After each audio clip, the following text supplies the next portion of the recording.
Hello everyone, स्वागत है आपका हमारे चैनल में मैथ अचीवर्स में।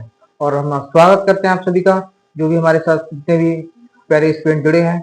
और इस जो कि वीडियो के माध्यम से हम आप तो जो कि बता दें कि हाफ ईयरली के एग्जाम आपका होने वाला है। और जिन भी भाइयों का, जिन भी हमारे छोटे बच्चों का एग्जाम हाफ ईयरली में है और क्लास 8 में आर एस अग्रवाल बुक से है, तो वो इस जो कि है वीडियो को जरूर देखें और उनको इस वीडियो को जरूर फायदा होगा। चलिए स्टार्ट करते हैं हम लोग। और डेली हम लोग प्रैक्टिस करने वाले हैं, तो डेली जो कि आप प्रैक्टिस बेस पर आप हमारे साथ जुड़ सकते हैं और अपनी तैयारी को बेहतरीन ढंग से अच्छा कर सकते हैं। चलिए पहला क्वेश्चन हमारा है कि Rajan can do a piece of work in 24 days while Amit do it in 30 days. In how many days can they complete it the work together?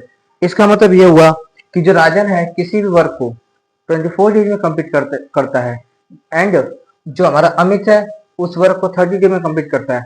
अगर ये दोनों मिलकर इस वर्क को करें तो कितने दिन में कंप्लीट कर लेंगे, तो आपको ये क्वेश्चन में बताना है। तो ऐसे क्वेश्चन को मैं आपको एकदम बेहतरीन आपको आज के साथ बताने वाला हूँ। आप हमारे साथ जुड़े रहें। चलिए स्टार्ट करते हैं। देखिए क्वेश्चन हमारा ये है कि राजन, राजन का मतलब एक पहला अक्षर लीजिए, राजन मतलब आर और फिर हमारा अमित। तो राजन किसी वर्क को कितने डे में करता है? 24 डेज में। एंड जो हमारा अमित है किसी वर्क को करता है 30 डे में। तो इन दोनों को हमें क्या करना है, यहाँ एलसीएम ले लेना है। क्या लेना है? एलसीएम लेना है। एलसीएम लेंगे तो 120 आएगा। कितना आएगा? 120 आएगा। और 24 से हमें इससे डिवाइड करना है, तो 24 के टेबल में 120 आता है 5 बार में, और 30 के टेबल में जो कि हमारा 120 आता है 4 बार में। ठीक है। और इसके आगे जो कि कर रहे हैं तब तक जो कि आप थोड़ा सा इसको नोट कर लीजिए।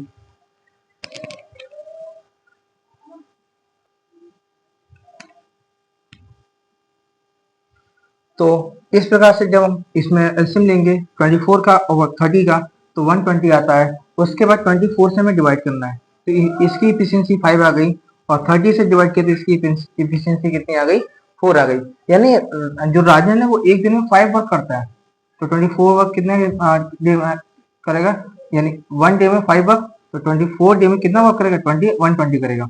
तो हमें करना क्या है, राजन और अमित को साथ में वर्क कराना है। यानी राजन और अमित को साथ में वर्क कराएंगे तो टोटल वर्क हमारे पास 120 है। कितना है? 120 है। और दोनों की इफिशियंसी अगर ऐड कर दें तो हमारा कितना आने वाला है? 9।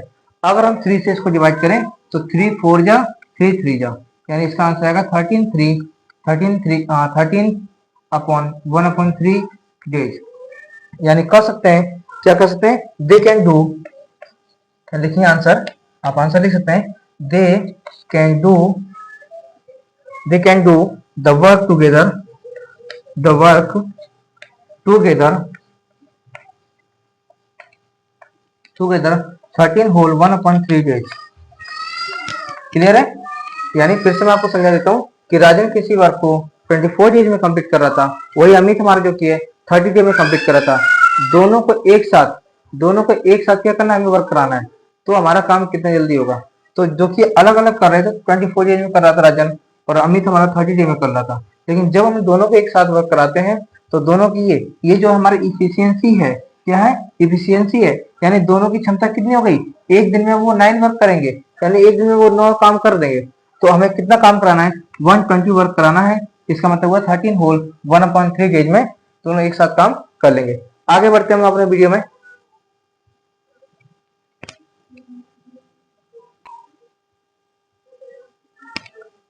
ये हमारा पहला क्वेश्चन हो गया। अब हम पढ़ते हैं अपना सेकंड क्वेश्चन की तरफ। तो क्वेश्चन हमारा है सॉल्व सॉल्व सॉल्व जो है उसका क्वेश्चन हमारा 8x + 3 = 27 + 2x। ठीक है।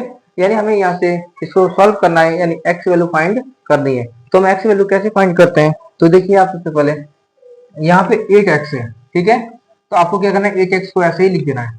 यानी number of variable and coefficient, इन दोनों जो कम सबसे कम वाला होता है, ये 2x हमारे क्या कम वाला है, तो इक्वल के इधर लेके आना है आपको, तो ये माइनस का 2x हो जाएगा, और 27 जहाँ पर वही रहना चाहिए। ठीक है। अब प्लस का 3 है, जब इक्वल को उधर ट्रांसपोज करेंगे इसको, यानी इक्वल को उधर करेंगे तो प्लस में 3 है, तो ये माइनस का 3 हो जाएगा। 8x में से 2x माइनस करेंगे तो 6x आएगा। कितना आएगा? 6x आएगा। और 27 में से 3 माइनस करेंगे तो 24 आएगा। ठीक है।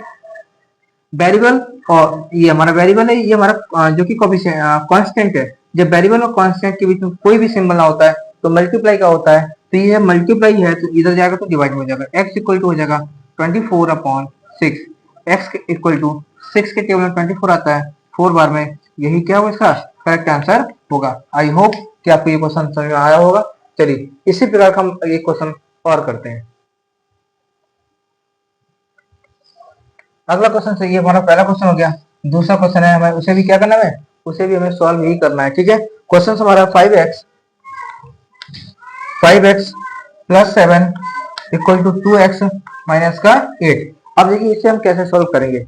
इसे सॉल्व करना बहुत इजी तरीका है कि 5x है, रहने दीजिए, ये प्लस में 2x है, इक्वल के जब इधर आएगा तो माइनस में 2x हो जाएगा, इक्वल टू ये -8 इधर ही रहेगा इक्वल के, प्लस में 7 है, इक्वल के जब इधर ही आएगा तो माइनस में 7 हो जाएगा। 5x में से 2x माइनस करेंगे तो 3x आएगा, 3x equal to minus minus, जब भी सिंबल कहीं माइनस माइनस हो तो माइनस माइनस हमारा जो कि ऐड होता है, लेकिन साइन तब भी हमारा माइनस का ही रहेगा। किसका रहेगा, माइनस का ही रहेगा। यानी कर सकते हैं जो कि 8 और 7 15, साइन किसका रहेगा, माइनस का। ये हमारा इंटू है यहाँ पर, तो हम इसको x इक्वल टू लिख सकते हैं। x इक्वल क्या लिखते हैं कि माइनस का 15/3, तो x इक्वल टू 3 के टेबल में 15 आता है हमारा किधर है 5 बार में, यानी x की वैल्यू कितनी आएगी 5 आई। आई होप कि आपको ये भी क्वेश्चन समझ में आ रहा होगा। आप सबसे पहले वीडियो को जो कि लाइक कर दें, चैनल को सब्सक्राइब कर लें। अभी तक चैनल सब्सक्राइब नहीं किया तो ऐसी वीडियो पाने के लिए आप हमारे चैनल के द्वारा जुड़ सकते हैं। और मैथ अचीवर्स चैनल में आप सभी का फिर से स्वागत है, और अच्छे ढंग से तैयारी करके आप अपने एग्जाम में बेहतर स्कोर कर सकते हैं। ठीक है, और बढ़ते हैं हम अगले क्वेश्चन की तरफ। Please note.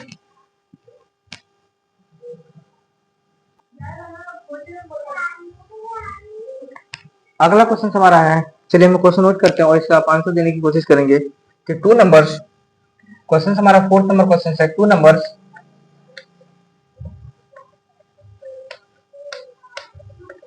numbers are in the ratio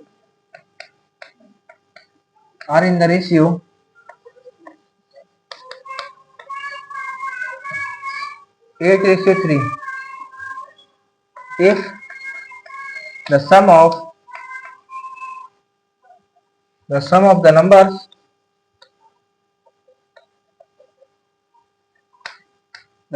numbers is 143, find the comma देकर के find the value of find the numbers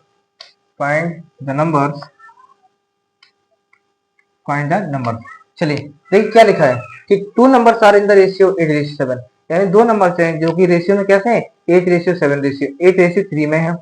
then if the numbers, जो नंबर्स है उनका जो सम कितना आ रहा है, उनका नंबर्स का सम जो है 143 आ रहा है, तो आपको वो नंबर पता करने हैं। ठीक है, तो ऐसे क्वेश्चन को जो कि बेहतरीन अप्रोच के साथ मैं आपको बताऊंगा, देखिएगा ध्यान से। Let the numbers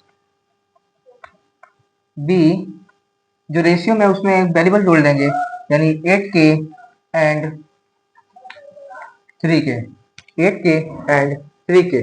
then according to question question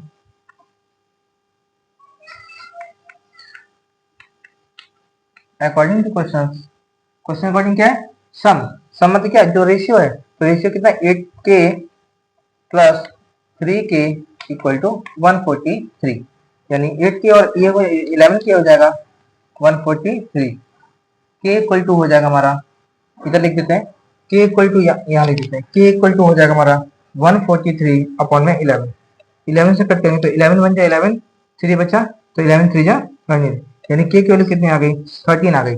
अब हमें नंबर चाहिए कि द नंबर कौन कौन से हैं, तो द नंबर्स आर, ठीक है, तो उनको मैं यहाँ से उधर लिख रहा हूँ, देखिए द नंबर्स आर, यानी 8k equal to 8 into k की वैल्यू कितनी है 13,